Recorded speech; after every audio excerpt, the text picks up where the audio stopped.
I feel nauseous, believe me. Never had a lot of shit come easy. Had to work hard, struggle just to be me. Had to rise up just so they could see me. Did what I had to do just to feed me, and what was left over I put towards my dreaming.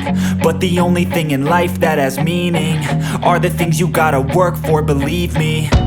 Take into your hands a plan, your own hands can land your own brand. And damn, I feel like no one takes accountability. They want the credibility, convincingly unwilling to put in the fucking hours it takes to get some power. Don't be fucking sour, take a cold shower. Scream until you're louder, work until you're prouder. And fuck all the doubters, they're just fucking downers. I swear to God they all let me down. I always fought just to wear the crown. I'm pissed off at these fucking clowns who were all taught they deserve an ounce. It's only worth it if you work for it. It's only worth it if you work for it.